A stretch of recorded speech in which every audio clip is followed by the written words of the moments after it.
Muy buenas tardes, esta es una transmisión oficial para nuestras dos señales, TV Perú y 7.3 Noticias desde el Congreso de la República, reporta Noelia Sabacha. Adelante, Noelia, buenas tardes.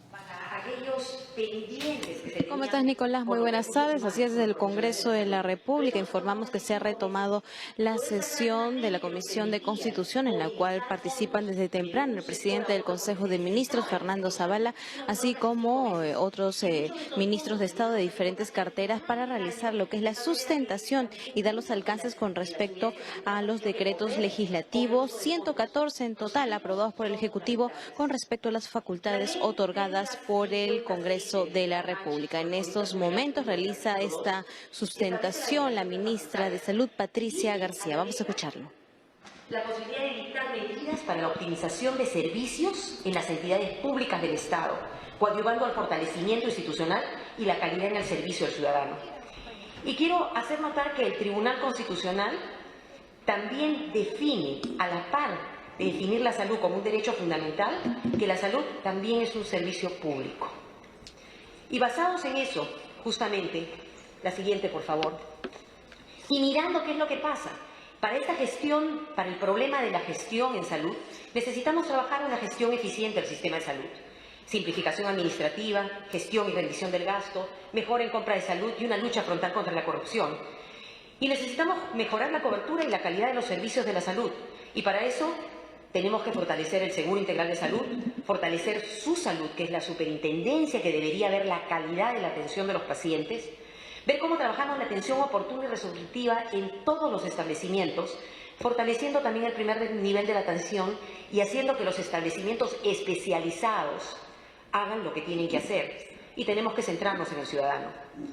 Tenemos que trabajar la revalorización del personal de salud con telemedicina, teleeducación, teleconsulta, planear los recursos humanos en el número, perfil y distribución geográfica. Y además trabajar la infraestructura que necesita ser moderna e interconectada, con historia clínica, telemedicina, y trabajar plan de inversiones en redes de salud. Esto es realmente una cartera gigantesca, la de la transformación. Y hay muchas cosas que se pueden hacer efectivamente con las normas que tenemos, pero algunas que requieren incluso cambio de leyes. Y de estas, y basándonos en estas facultades, en ese acápite que permite dictar medidas para la optimización de servicios y también para la simplificación de procesos y procedimientos, es que lo que planteamos fue este set de 9 decretos legislativos, que los dividimos en dos grandes grupos: aquellos que van justamente hacia la optimización de los servicios, basados en ese literal H, y aquellos que se van a la simplificación de procesos y procedimientos, basados también en el literal H, en que dispone que se regulen y facilite el desarrollo de actividades económicas, comerciales y prestación de servicios sociales en los 3 niveles de gobierno. En el primer grupo de optimización tenemos un decreto supremo que fortalece a su salud, un decreto supremo que tiene que ver con facilitar este gran tema de la telesalud, el otro que habla específicamente de algunos aspectos que consideramos que eran clave y para los cuales no podíamos perder más tiempo, que es para el fortalecimiento de servicios de salud. El cuarto, Registro Nacional de Historias Clínicas Electrónicas. El quinto, productos farmacéuticos, dispositivos médicos y productos sanitarios. Y el último, el número 6, Seguro Integral de Salud. Y quiero hacer notar que en este tema de optimización, tal como lo dice la Real Academia de la Lengua Española, buscamos la mejor manera de realizar una actividad. Y quisiera comenzar, la siguiente, por hablar acerca de los decretos legislativos que tienen que ver con la optimización de los servicios. La siguiente. El decreto legislativo 1289 fundamentalmente se aboca a optimizar el funcionamiento de los servicios de la Superintendencia Nacional de Salud. Lo hemos visto con casos como el de Shirley. En los casos, en el de esta señorita que tuvo un problema y que, a pesar de que había pedido ayuda y había hecho su queja en su salud, los tiempos habían sido infinitos, sumamente largos, y habían acciones que no se podían tomar de manera inmediata. O el caso, ese último caso del aborto de la niña en el norte, y en el que su salud tuvo que esperar a que la Fiscalía tuviera que apersonarse para poder tomar una acción que debió haber sido inmediata en esa clínica en la cual se realizó ese aborto que finalmente condicionó el problema. Lo que hemos abordado en estos decretos legislativos para su salud fundamentalmente tienen que ver con cómo fortalecerlo. Uno, por ejemplo, la imposibilidad de su salud para suspender el servicio en establecimientos de salud con riesgo. Y nuestra propuesta era que su salud tenga el poder para poder aplicar medidas de seguridad inmediatas. Por ejemplo, el cierre o la suspensión cuando se advierte un riesgo para la vida del ciudadano. Y así reducir las amenazas de la salud para las personas. Y eso está en uno de los decretos legislativos. Otro decreto legislativo que creemos que es sumamente importante es que el trámite de las quejas demoraba hasta 180 días, y esto es en el mejor de los casos. Y uno de los problemas más graves que su salud ha estado teniendo es que cuando solicita las historias clínicas a los establecimientos tienen autonomía para poder otorgarle las historias clínicas o no. Y eso ha condicionado un ir y venir de documentos para poder pedirlas, y eso ha impedido, en la mayoría de los casos, poder hacer las investigaciones correspondientes. En este caso, uno de los artículos, por ejemplo, reduce el tiempo de la atención de la queja del ciudadano a un máximo de 30 días. Ahora, estaba escuchando en los medios también que se ha estado hablando de que se han reducido el número de funciones que tenía su salud, porque antes habían 6 y ahora hay 4.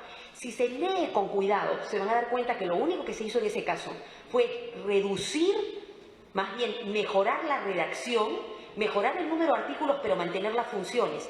Y aumentar una función muy importante que aquí no la pueden ver, pero que es la función de la supervisión de las UJIPRESes. UJIPRES es un término que se refiere a aquella parte de los servicios que se encarga de la parte de administrar los recursos. Antes, su salud no tenía la opción de supervisar las UJIPRESes, y nosotros hemos adicionado además la opción de supervisar las UJIPRESes. El siguiente decreto legislativo, el 1303. Este se relaciona a telesalud, optimizar los procesos vinculados a telesalud. A pesar de que teníamos una ley de telesalud, esta ley solamente se aplicaba a una relación entre profesionales de salud, o sea, telemedicina entre un médico y el otro. Y además que solamente se condicionaba a un tipo de establecimientos rurales. Lo que hemos planteado es que la telemedicina debería ser justamente aquella que nos permita llegar a los sitios más alejados, pero que además nos permita conectar al profesional con el no profesional, que es lo que queremos para poder dar la opción de llegar con telemedicina. Esto esperamos que beneficie a más de 2.000 establecimientos de salud en zonas rurales que podrán atender con telesalud, y nos permitirá actualizar y mejorar las capacidades del personal de salud en el país. Porque, como sabemos y lo he dicho en miles de foros, no tenemos suficientes profesionales de la salud y nos van a demorar años hasta poder completar el número. Y más de 7 millones de pobladores de zonas rurales van a poder tener consultas médicas especializadas en su localidad. El siguiente decreto legislativo, nuevamente focalizado en lo que nos permiten las facultades, que tiene que ver con dictar medidas de optimización de los servicios en las entidades públicas del Estado para coadyuvar al fortalecimiento institucional y la calidad en el servicio del ciudadano. Lo que planteamos, y este es un decreto legislativo que ha tomado algunos aspectos que vimos que eran complicados o problemáticos. Uno de ellos es que tenemos una saturación de los hospitales porque no podemos atender en los primeros niveles. Y de lo que habla este decreto legislativo es que se creaba una suerte de IGES, pero a nivel nacional, el IGES, Instituto de Gestión de Servicios de Salud, que gracias al apoyo también y el trabajo conjunto con el Congreso ya ha desaparecido. Entonces, pero en este decreto legislativo se creaban mini IGES en todo el territorio nacional. Entonces, lo que estamos planteando es justamente el desaparecer este decreto legislativo para que podamos tener atención en el primer nivel y mejorar estos servicios y fortalecer la organización de la prestación del servicio de salud a beneficio de los ciudadanos. El segundo decreto legislativo, que creo que es importantísimo, es aquel por el cual lo que en realidad nos dimos cuenta que había una situación que estaba pasando en el INEI. El INEI es un Instituto Nacional de Enfermedades Neoplásicas, y a pesar de ser uno de los 8 institutos nacionales que tenemos en el país, era el único que tenía una situación excepcional.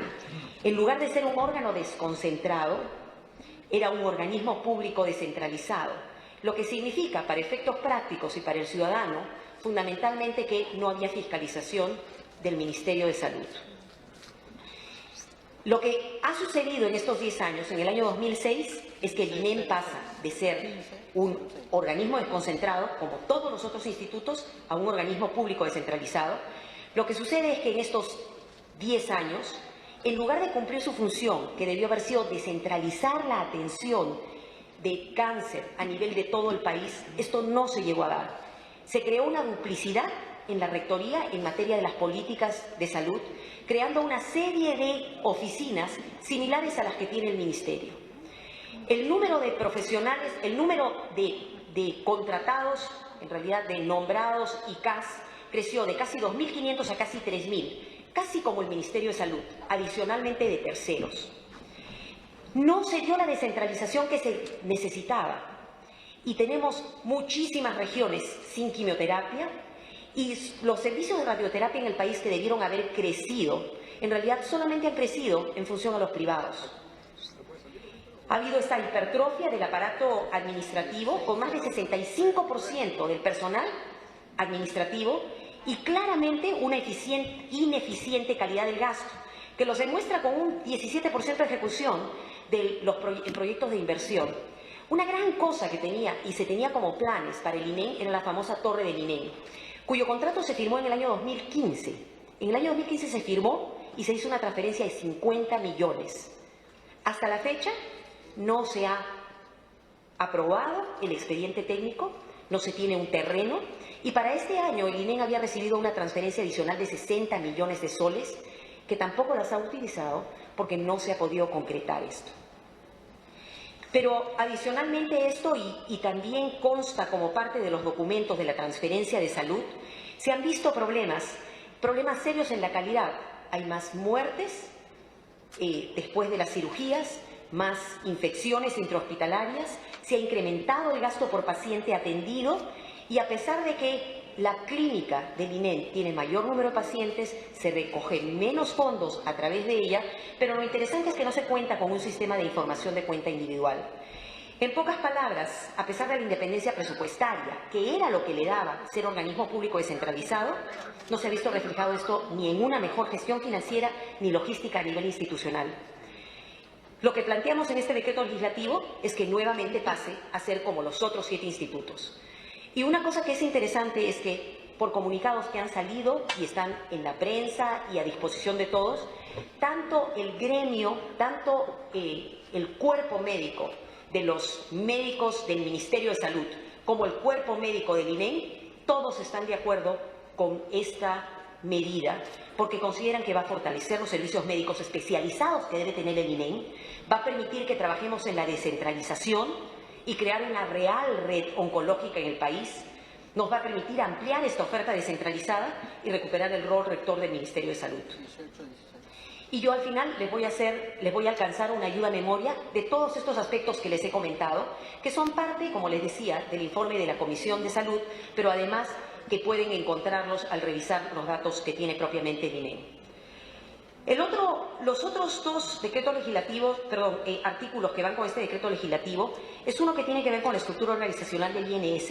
En un decreto legislativo se legisla toda la estructura del INS, lo que impide mejorar esa estructura que tiene. Y lo que queremos es fortalecer su rol investigador. Y el otro caso estamos planteando el tema de la Escuela Nacional de Salud Pública. Escuela Nacional de Salud Pública suena fantástico, pero para efectos prácticos, a pesar de que se creó, esto es simplemente una oficina administrativa que terceriza o debiera haber tercerizado cursos o capacitaciones para el sector salud. Ha sido inoperativa, ha significado burocratización y duplicación de funciones. Y esa ha sido la intención de desactivarla para fortalecer y promover, sí, la capacitación, pero a través de la oficina que tiene que hacer esto, que es la Oficina de Gestión de Recursos Humanos del Ministerio de Salud. Que tengo que decir que apareció hace unos años a consecuencia del IDRE, que también fue una creación que se hizo en algún momento en el Ministerio de Salud con la idea de poder fortalecer el entrenamiento, pero que después se dieron cuenta que no funcionaba y crearon la Oficina de Gestión de Recursos Humanos en el MINSA, que sí ha estado haciendo este tema de entrenamiento. Todo con la idea de poder simplificar y bajar la carga administrativa. Ya lo había dicho antes, uno de los problemas que hemos tenido en el Ministerio es que se hipertrofió el número de trabajadores y también se burocratizó. El decreto legislativo siguiente, el 1306.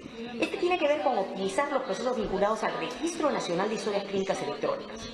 Hemos hablado que es necesario que pasemos al siglo XXI, pero a pesar de existir una norma, hay algunos problemas. Las historias clínicas en este momento siguen estando dispersas, inaccesibles, sin copias de seguridad, backups, y están en más de 20.000 establecimientos de salud a nivel nacional, casi todos en papeles. Lo que planteamos es implementar un repósito único de historias clínicas electrónicas, ahora sí, centralizado a cargo del Ministerio de Salud, garantizando además copias de seguridad en forma confidencial, con la idea de que esto nos permite un acceso rápido y seguro a la información del paciente en todo momento y lugar, centrándonos en el individuo. El individuo debería ser capaz de poder acceder a su historia, a su propia historia clínica, no interesa a qué localización vaya, y podría mejorar la toma de decisiones con respecto a los pacientes. Pero además lo que planteamos es que cada ciudadano debería tener un número único para su historia clínica. En este momento, uno va a un establecimiento y le piden cuál es el número de su historia clínica, porque cada establecimiento tiene una. Y lo que planteamos es la identificación de las historias clínicas de pacientes utilizando el DNI, que debe ser ese paso del papel hacia la historia electrónica con un identificador único. El siguiente decreto legislativo. El decreto legislativo 1344 tiene el objetivo de optimizar los servicios brindados en el marco de la Ley 29459, que es la Ley de Productos Farmacéuticos, Dispositivos Médicos y Productos Sanitarios. No sé si ustedes lo saben. Dentro del Ministerio tenemos dos órganos que en realidad tienen la rectoría sobre productos médicos, productos sanitarios y alimentación. En los Estados Unidos existe el Food and Drug Administration, que es la FDA, todo junto. En el país tenemos las dos direcciones dentro del Ministerio. Uno se llama DIGEMIT y el otro se llama DIGESA. Lo que está pasando con DIGEMIT en este momento, que debería estar realmente trabajando con productos farmacéuticos y los dispositivos médicos, es un problema serio. Tenemos un embalse de al menos 480 expedientes de laboratorios farmacéuticos pendientes de que se vayan a hacer la visita para poder evaluar, o sea, estos grandes viajes, las características de las plantas para poder dar las aprobaciones. Pero no solamente eso, existen alrededor de 13.000 productos pendientes de registros. Una de las cosas que hemos planteado es que si es cierto que nosotros tenemos todo un proceso que se llama el proceso de las buenas prácticas de manufactura, es que reconociendo, ya la ley reconoce que existen países de alta vigilancia sanitaria, eso está muy bien, pero lo que la ley no reconoce es que la Organización Panamericana de la Salud y la Organización Mundial de la Salud ya han reconocido también países que tienen alta vigilancia, lo que significa que si un producto viene de uno de estos países reconocidos por OMS o OPS, no necesitaría que se viaje para reconocer o chequear sus plantas, sino que se reconoce su documento de buenas prácticas. Eso nos permitiría a nosotros poder desembalsar solicitudes pendientes a la fecha, disminuir el costo de trámite, y ya han habido denuncias importantes, hemos tomado acciones disminuyendo costos de viaje en directivas que podíamos cambiar, pero esto requería un cambio en la ley. Nos va a permitir una mayor oferta de medicamentos y productos, porque obviamente en este momento, con 13.000 productos que están atracados, porque no hay capacidad en DIGEMIT para poder responder en esto, nosotros nos vemos amarrados por casi un oligopolio en el tema de farmacéuticos. Y creemos que esto va a ser sumamente importante para minimizar las distorsiones del mercado, concertación de precios, oligopolios y ese tipo de sistemas. El otro gran tema es que existen exigencias regulatorias desproporcionadas para los establecimientos que comercializan dietéticos, edulcorantes, cosméticos y artículos de limpieza e higiene doméstica. Y esto es lo que no permite tampoco que DIGEMIT pueda trabajar en lo que debiera trabajar, que son los medicamentos e insumos. Como lo dije, en los Estados Unidos tienen Food and Drug, ¿ok? Y dentro de Food también trabajan todo lo que son dietéticos y todo lo que son los otros productos. Lo que estamos planteando acá es justamente poder excluir de la clasificación de productos farmacéuticos a los dietéticos y edulcorantes y también a los artículos de limpieza e higiene doméstica, que en este momento requieren una serie de documentos y circunstancias que internacionalmente nadie exige. Nuestro objetivo es poder realmente fortalecer a Digemid para que haga lo que tiene que hacer. Siguiente, por favor. El decreto legislativo 1346 tiene el objetivo de optimizar los servicios que son financiados a través del Seguro Integral de Salud. Creo que todos somos conscientes de lo que sucedió desde el punto de vista de escándalo con respecto al Seguro Integral de Salud. Y se creó una comisión de reorganización que ha estado evaluando todos y cada uno de los aspectos que tiene que ver con qué fue lo que falló en el Seguro Integral de Salud. Son muchos. Existen falencias porque han habido filtraciones de gente que no debería estar asegurada, pero lo está. Pero también tenemos entre 1 y 2 millones de personas que deberían estar en el Seguro Integral de Salud, pero no han entrado porque nunca han recibido la categorización, esta categorización, o han sido empadronados por el ministerio que le correspondía.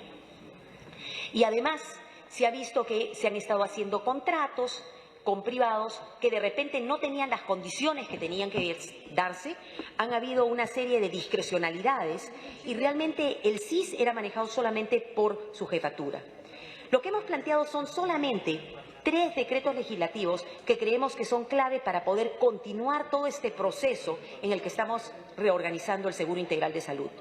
El primero es el que abordaría el tema de los cobros indebidos en el pago por emergencias a establecimientos de salud privados.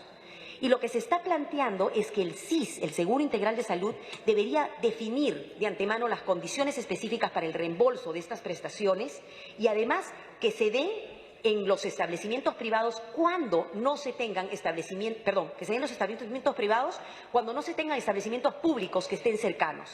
Lo que se ha visto, y esto lo está evaluando la Contraloría, es que muchos de estos casos de atenciones de emergencia se han dado en establecimientos privados, habiendo establecimientos públicos más cerca y por condiciones que no se requerían. Y con eso queremos mejor control del uso de los recursos del SIS en favor de la ciudadanía. Y esto es una de las cosas que no debería esperar. Además, queremos trabajar el tema de la afiliación regular.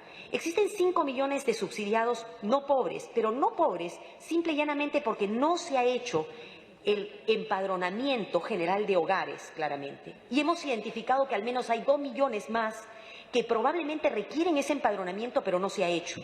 Entonces, planteamos el que el MIDIS en un plazo de 12 meses empadrone a estos asegurados, que además se regule la transición de aquellos asegurados que están en este régimen subsidiado a un semicontributivo y avanzar hacia el aseguramiento universal sobre la base de los principios de equidad y sostenibilidad financiera, que es clave. Y formar, creemos que es sumamente importante, y esto se discutió también, se discutió inclusive a la hora de presentar la reorganización del SIS, que se cree el Consejo Directivo del Seguro Integral de Salud. Dado que el Seguro Integral de Salud depende del Ministerio de Salud, a diferencia de Salud, este Consejo no puede, desafortunadamente, por cuestiones normativas, incluir a gente de fuera del sector.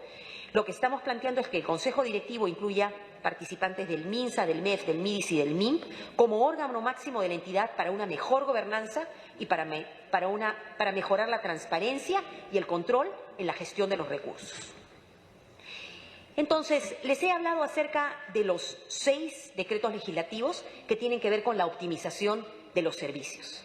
Y ahora quiero pasar a los últimos 3, que tienen que ver específicamente con simplificación de procesos y procedimientos, que tienen que ver con el artículo 2 de la Ley 3056, que dispone que se regulen o faciliten el desarrollo de actividades económicas, comerciales y prestación de servicios sociales en los 3 niveles del Gobierno. Y aquí tenemos 3 decretos legislativos. El primero, que es el 1290. En este 1290, lo que estamos planteando es una simplificación, pero con un fortalecimiento de los procesos. Mientras que en Digemid ya hacía mucho tiempo se había planteado que, por ejemplo, en el caso de los medicamentos, era importante poder fiscalizar las buenas prácticas de manufactura. En el caso de aquellos productos que fundamentalmente son alimentos y los ve la DIGEMIT, lo que se seguía es la vieja onda. La vieja onda en lo que se pedía un producto, se fiscalizaba el producto y nada más. Lo que se plantea aquí, y además una empresa que pudiera tener 5 o 6 productos, tenía que fiscalizarse cada uno de los productos a lo que se pedían como muestras, si quieren, sin saber siquiera cuál era el proceso de producción. Lo que estamos planteando es la implementación de sistemas de control de buenas prácticas de manufactura, obligatorias, pero además según el tamaño de la empresa. Una habilitación sanitaria automática y única por establecimiento, pero sí una fiscalización de esas buenas prácticas de manufactura, de tal manera que veamos no el producto que nos presentan en el momento que se les pide para que puedan tener el registro, sino que todos los procesos sean los procesos como deben ser. Lo que queremos es que los ciudadanos accedan a alimentos inocuos gracias a la vigilancia desde la etapa productiva y queremos una simplificación administrativa mediante esta habilitación única y declaración jurada. Además, hay requisitos excesivos para la importación y de certificación de fábricas en el extranjero y la propuesta es hacer una autorización sanitaria automática de productos importados y requisitos específicos para la importación desde países de menor vigilancia sanitaria a fin de simplificar administrativamente, disminuir la burocracia, disminuir la corrupción dentro de estas mismas oficinas y dinamizar el mercado nacional y promover una mayor oferta de productos. En el siguiente decreto legislativo, que es el 1302, este decreto legislativo en realidad nos da las bases para poder trabajar un sistema nacional de salud. Y la idea es poder optimizar el intercambio prestacional en salud en el sector público. En este momento, cuando se ha pretendido trabajar entre eSalud y el Ministerio de Salud, lo que se necesita hacer, según la legislación actual, es que, y esto es tratando de centrarnos en el paciente, ¿no? Lo que se necesita es que eSalud haga un convenio con cada establecimiento de salud del MINSA si es que alguien de eSalud necesita tratamiento en el MINSA. Y si nosotros vamos a las regiones, Madre de Dios, en Madre de Dios, quien atiende a los pacientes de eSalud es el Ministerio de Salud, porque no hay otra alternativa. Y sin embargo, para poder hacer eso, se tendría que hacer con cada establecimiento. O sea, multipliquemos eSalud por los 7.500 establecimientos. Lo que planteamos es justamente cómo podemos optimizar este intercambio y además existen deudas, entre comillas deudas, entre el eSalud y el Ministerio de Salud. Y así el ciudadano termina siendo peloteado de un lado para otro y nunca puede tener los servicios que requiere. Lo que planteamos es, primero, que los asegurados del SIS, eSalud y también eventualmente Fuerzas Armadas y Policía Nacional, sin acceso a la atención en la red de un seguro público distinto al suyo, puedan acceder, haciendo de obligatoriedad efectiva el intercambio prestacional en todos los establecimientos de salud del sector público. Para poder trabajar eso tenemos que ser capaces de identificarlos, usando el DNI, apoyando y fortaleciendo nuevamente a su salud como una fuente obligatoria para identificar a los asegurados y asegurando que tenemos una interoperabilidad entre los sistemas de información. Con eso lo que queremos es mejorar la atención del ciudadano y fortalecer además la rectoría del MINSA y asumir como MINSA la articulación entre los establecimientos de salud y todos estos diferentes prestadores. En este momento además hay una ausencia de tarifas y de estructuras de costos para el intercambio prestacional. Nuestra propuesta es crear esos mecanismos de pago mediante diversas modalidades y tarifas aprobadas para el intercambio prestacional y eliminar o reducir el pago que finalmente de su bolsillo está realizando el ciudadano para ser atendido. En Madre de Dios, los ciudadanos van y buscan el Ministerio de Salud y tienen que pagar de su bolsillo cuando no tienen eSalud. Y si ustedes van a Cajamarca y sigan buscando en otros lugares, es la misma situación y esto no puede continuar. La siguiente, por favor. El decreto legislativo 1345 tiene que ver con cómo complementamos y optimizamos el marco normativo para los productos cosméticos, los productos de higiene doméstica y los productos químicos especializados. Y a pesar de que suene horrible el producto químico especializado, estamos hablando de ceras, aromatizadores, ese tipo de cosas. Fundamentalmente, en este momento se requiere una autorización al establecimiento de producción de expendio bajo todos los parámetros farmacéuticos para todo lo que son cosméticos, para todo lo que son detergentes, ceras, etcétera. Y las competencias están medio repartidas entre Digemit y Digesa, lo que hace el proceso complejo, pero además lo que hace es que Digemit no pueda dedicarse al trabajo que debería dedicarse. Lo que planteamos es nuevamente una modernización del sistema, implementando sistemas de control de riesgos, o sea, de buenas prácticas de manufactura, la autorización sanitaria automática, única por establecimiento, pero además utilizando las notificaciones obligatorias y las normas internacionales que ya están establecidas. Existen normas que se han establecido ya en el año 2002 a través de la Comunidad Andina, dos normas, la 516 y la 706, que ya regulan cómo se deberían manejar estos productos. Nuestra idea es que los ciudadanos puedan acceder a productos seguros gracias a la vigilancia desde la etapa productiva, la simplificación administrativa y dinamizar además el mercado nacional y promover, obviamente, la mayor oferta de productos, pero sobre todo, si quiero decirles, Digemit tiene que dedicarse a lo que tiene que dedicarse. No podemos estar con 13.000 productos que estén pendientes de registro nacional y esto hay que trabajarlo. Creo que todos estamos en la misma lucha por salud. La salud nos une, la salud está relacionada a la economía, la salud es desarrollo y lo dijo el presidente en su discurso inaugural. Y creo que en la filosofía de la cooperación de poderes, creo que es importante que consideremos que salud tiene también que comenzar a cambiar. Nos hemos realmente basado en un acápite que tiene que ver con la Ley 3056 para dictar medidas de optimización de servicios y mejora de la calidad del servicio al ciudadano. Y tal como lo dijo alguien que nos antecedió, el doctor Carlos Torres y Torres Lara, la unidad para lograr gobernabilidad. Yo creo que tenemos que trabajar juntos realmente para optimizar la salud pública. Uno de los aspectos importantes es que la salud no espera y los tiempos son importantes. Y creo que todos, y espero que todos estemos trabajando por la salud, porque la salud es para todos. Muchas gracias. Muchas gracias, ministra. Ahora le concedemos el uso de la palabra al ministro de Energía y Minas, Gonzalo Tamayo Flores.